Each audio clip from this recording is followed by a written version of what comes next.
Congress party అధ్యక్ష number 1. రెండోది అధ్యక్ష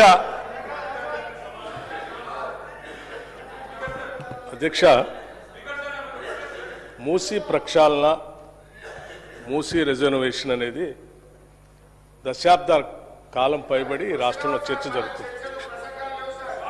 మూసీ నదీ పరివాహ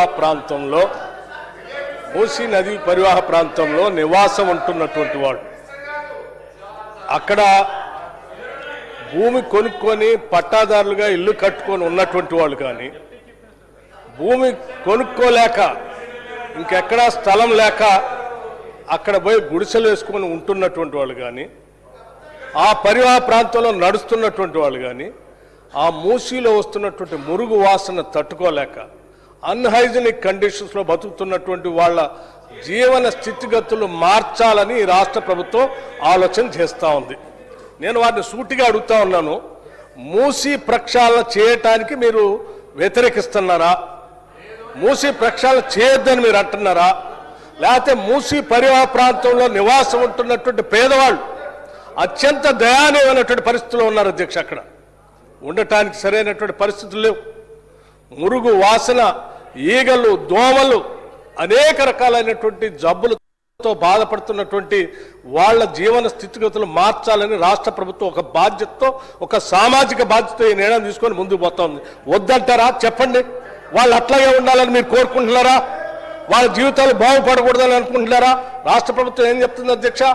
ఆ పరివాహ ప్రాంతంలో ఉన్నటువంటి పేదవాళ్ళు గుడిసెలు ఏమైనా పోతా ఉంటే, ఎంతమంది గుడిసెలు పోతా ఉన్నాయో అంతమందికి లెక్క కట్టి వాళ్ళకి పట్టా ఉన్నా లేకపోయినా అదే పరివాహ ప్రాంతంలో వాళ్ళకి అపార్ట్మెంట్స్ కట్టి అక్కడ ఆ అభివృద్ధిలో వాళ్ళ భాగస్వాములు చేస్తామని రాష్ట్ర ప్రభుత్వం ఘంటాపథంగా రాష్ట్ర ముఖ్యమంత్రి అనేక సందర్భాల్లో చెప్తే కూడా ఇంకా పేదవాళ్ళ నిస్సహాయతని అడ్డంగా పెట్టుకుని ఈ రాష్ట్ర ప్రభుత్వం మార్పుకి నాంది పలుకుతూ నగరానికి మణిహారంగా మార్చాలని మూసీ నదిని తయారు చేస్తూ ఉంటే ప్రతి దానికి అడ్డుపడి పేదల జీవితాల్లో మార్పు రావద్దు, వాళ్ళ జీవన స్థితిగతులు మార్చొద్దు.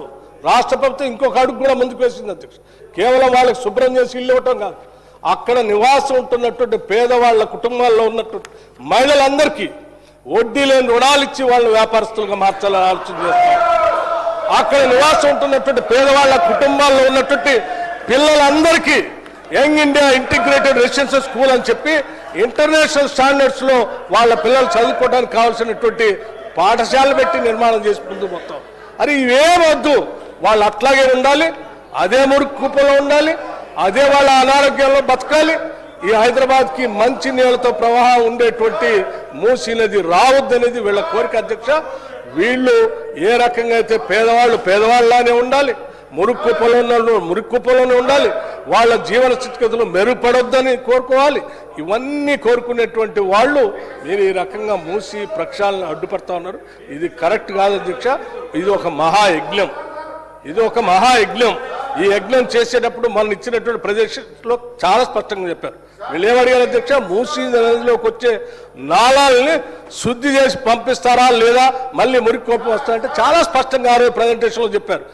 మూసీ నదిలోకి వచ్చే ప్రతి నాళాకి ఎస్టీపీలు పెట్టి వాటన్నిటిని శుద్ధి చేసిన తర్వాతనే ఆ నీళ్లను మూసీ నదిలో వదులుతామని చెప్పి ప్రజెంటేషన్లో చాలా స్పష్టంగా ఆ రోజు వివరించడం జరిగింది.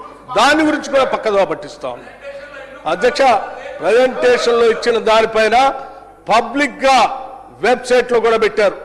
అందులో ఏమైనా మీరు సలహాలు సూచనలు ఇద్దామనుకుంటే ఇవ్వండి అని చెప్పారు. అంతేకాదు అక్కడ పరివాహ ప్రాంతంలో ఉన్నటువంటి పేదవాళ్ళకి ఏమైనా ఇబ్బందులు ఉంటే వాళ్ళ ఆలోచనలు కూడా పరిగణలో తీసుకుంటుంది. వాళ్ళు ఇంతకంటే మెరుగైనటువంటి ఇంకేమైనా సలహాలు సూచనలు చేస్తామంటే వాటిని కూడా ఇంక్లూడ్ చేసుకొని వాటన్నింటినీ అమలుపరచడం కోసమే రాష్ట్ర ప్రభుత్వం ఉంది తప్ప మీలాగా కేవలం ప్రచార ఆర్భాటం కోసం మొదలుపెట్టి ఏదో తూతూ మంత్రంగా చేసి వదిలేసేటువంటి ప్రక్రియలో ఈ ప్రభుత్వం లేదు అధ్యక్ష. చాలా స్పష్టంగా ఉస్మాన్ సాగర్ నుంచి గండిపేట దగ్గర నుంచి మొదలయ్యేటువంటి ఈ మూసీని మొదటి దశలో బాపు సరోవర్ వరకు పూజ్య మహాత్మా గాంధీ అస్థికలు ఎక్కడైతే ఆ సంగమంలో కలిపారో పాపం ఆయన అక్కడే ఉన్నాడు అధ్యక్ష. సత్యమేవ జయతే. ఆయన అందరూ కోరుకునేది ఎప్పుడు కూడా ఒకటే, మనం తీసుకునే ప్రతి నిర్ణయంలో అత్యంత పేదవాడు కన్నీళ్లు మనం తూడుస్తున్నామా లేదనేటువంటి ఆలోచన చేయండి అని చెప్పాడు. అందుకే ఈరోజు మూసి ప్రక్షాళన జరిగేటువంటి కార్యక్రమంలో భాగంగా బాపూజీ ఘాట్ని అక్కడ గాంధీ సరోవర్గా పేరు మార్చడం కాదు,